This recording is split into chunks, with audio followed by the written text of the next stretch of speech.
Most timelines sound convincing until you try to verify them. Because here's the truth. If a system can't be tested at every point, it's not a framework. It's just a story. And that's the problem this solves. What you're looking at is not just another timeline theory. It's a system built to be challenged. Every date, every event, every claim can be tested with one simple calculation, and it either passes or it doesn't. No gray area. At the center of this entire system is something incredibly simple: the 7-day week. It repeats over and over without interruption. And because of that, every single day in history has a fixed position in that cycle. That means if you assign a number to a day, what this system calls a fall day number, or FDN, you can calculate the exact weekday for that moment in time. Not approximately, exactly. And here's where it gets powerful. There's a formula. Take the FDN, subtract 1, divide by 7, take the remainder, then add 1.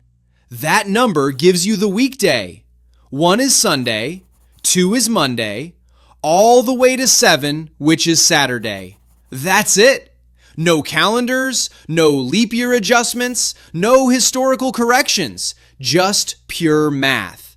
And if the result doesn't match the expected weekday, something is wrong. Then the holding involves for one critical broken, and historically, it hasn't. Even when calendars were changed, like in 1582 when 10 days were removed, the weekday sequence didn't reset. Thursday was followed by Friday. The days shifted, but the week never stopped. That continuity is the backbone of the entire system. From there, the system establishes a starting point, an anchor, FDN1. According to the framework, this is the moment Adam enters mortality, and it lands on a Sunday. Everything builds from that. But what's interesting is the pattern that shows up, a consistent rhythm. Born on a Friday, then activated 30 years later on a Sunday. And that same pattern repeats. Adam, Abraham, Christ. It's not random, it's structured. Now comes the real test. You take major events, Adam, Noah, Abraham, Christ, assign them FDN values, and run them through the formula. If the weekday matches what's recorded, it passes. If it doesn't, the system doesn't adjust the weekday. It forces you to fix the calculation. That's the key. The weekday is treated as fixed. The math has to conform to it. And this is where it becomes incredibly precise, because even the smallest error shows up immediately. If you use the wrong year length, even slightly off, the result shifts. For example, using the Julian year throws the weekday off by multiple days.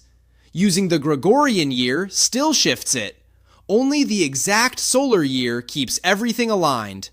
Wrong math equals wrong weekday. Every single time. Now scale that out. Not over a few years, over thousands of years. This system shows zero drift across 6,000 years. Start on a Sunday, end on a Sunday. Exactly. No rounding errors, no gradual misalignment, because modular arithmetic doesn't drift, it's exact. So if your timeline ends on the wrong weekday, the system tells you instantly something is off. Now, the most critical test in the entire framework is the resurrection. The claim is clear, it happened on a Sunday, so the math must say Sunday. And when the correct FDN is used, it does. But here's where it gets interesting. If you assume the traditional Friday crucifixion, the math breaks. 3 days later doesn't land on Sunday, it lands on Monday, which means the system forces a different conclusion, a Wednesday crucifixion, not by interpretation, but by arithmetic. And that's really what this entire system is doing. It's not asking you to believe anything, it's asking you to test it, because this formula doesn't prove the framework. It does something more important. It makes it falsifiable.